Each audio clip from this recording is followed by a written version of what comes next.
My name is Kingsley Amafua, and I am your host. Welcome to episode 16, the final episode of our series on the source. Based on James Michener's extraordinary 1965 novel about the land of Israel, the civilizations buried beneath Tel Maker, and the 12,000-year conversation. We have come a long way together, from the Stone Age cave of Ur all the way to the birth of the modern state of Israel in 1948. Today, we are going to do something different. We are going to step back from the detail, survey the full arc of the journey, and ask the question, what does Tel Maker, in the end, actually mean? Let us begin by appreciating the architecture of the novel itself, because Michener's structural choice is not just a literary device, it is a philosophical argument. Every chapter of the source is anchored by a single artifact, physical objects excavated from the Tel in 1964. These are not decorations, they are the thesis. Michener is saying, civilizations pass, but objects endure, and the objects carry within them the full weight of the human lives that made them. The frame story, the three archaeologists digging together in 1964, is equally deliberate: a Catholic American, a Jewish Israeli, an Arab Muslim.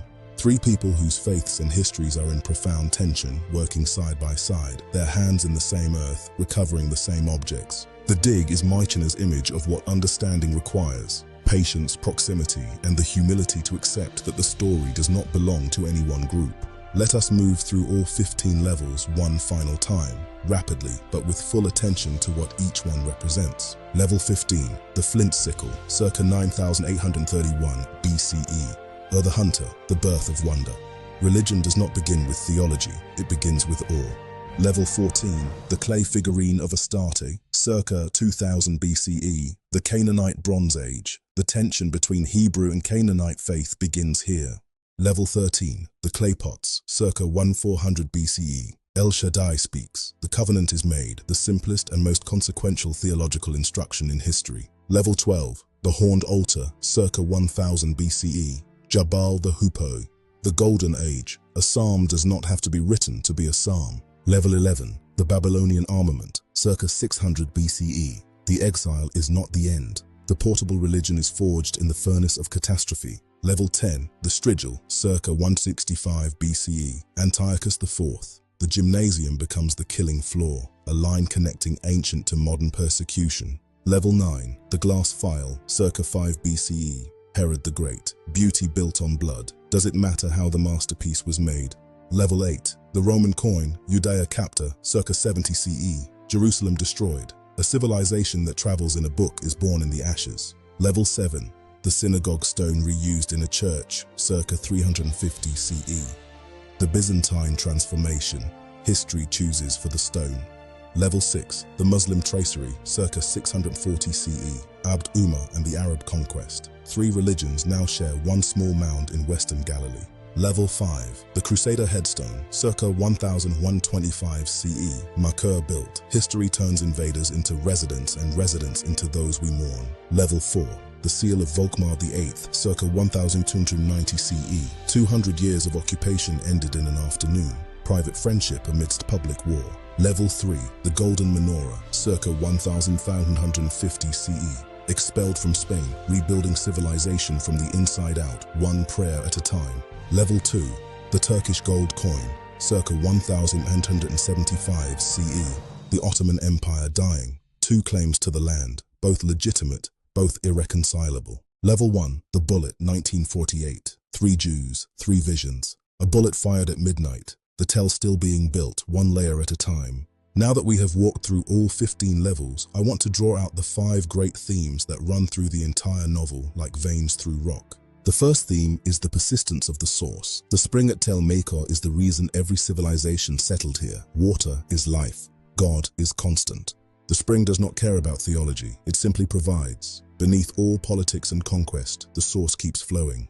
The second theme is that no civilization is permanent. Every group believed their tenure was final. Every one of them was eventually replaced. The land outlasts its occupants. The next generation of archaeologists will one day be digging up our artifacts and asking what we believed. The third theme is the cost of identity. 12,000 years of identity was not preserved cheaply. It cost diaspora, massacre, and Holocaust. What was worth that price? A way of understanding the sacred, a covenant, a law, a story being protected through adversity. The fourth theme is the humanity of the enemy, the Roman, the Arab, the German count. None are monsters. All have motivations and virtues. Michener writes people, not villains. Every atrocity was committed by humans who prioritized their cause over the person on the other side. The fifth theme is the question of what a land is for. Is the land of Israel a divine grant, a political territory, a refugee's haven, a soldier's inheritance, a mystic's homeland, a nationalist project? Every character in the novel has a different answer, and Michener's point is that all of these answers are simultaneously true and none of them is sufficient. The land is all of these things and more than any of them. It is a source, not just of water, but of meaning, and meaning, unlike water, cannot be divided into shares. I want to take a moment to honor the three characters who frame the entire novel because Michener did something extraordinary with them that I think we should name directly. Dr. John Cullinane represents the outsider who comes with curiosity, not conquest. He is us, the observer working to understand what others inherited. Dr. Vered Barel represents the insider's claim. These artifacts are her ancestors. Her relationship to the tell is biological and scientifically honest. Jimail Tabari is the most complicated. He carries both the loss and the loyalty. He is the land itself, present at every layer. Together, they are Michener's argument in human form, that understanding requires curiosity, love, and the inhabitant's knowledge. We set out on this journey 16 episodes ago with a single question. What is the source? And I hope the answer is richer than you expected. The source is the spring. It is the water that every civilization needed, the reason the name of Ur was absorbed into the language of history. But the source is also the question. What are we doing here? What do we owe to the forces that made us, the land we love, and each other?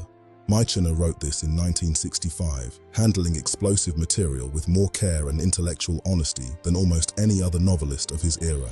You need the patience of the archaeologist, the willingness to dig carefully and to accept that what you find may complicate what you believed. You need the patience of the archaeologist, the willingness to dig carefully and to accept that what you find may complicate what you believed. That is the gift of this novel, a depth of context, a reminder that everyone today is standing on the shoulders of 12,000 years of history. They are all in the tell, they are all part of the source, and so are we.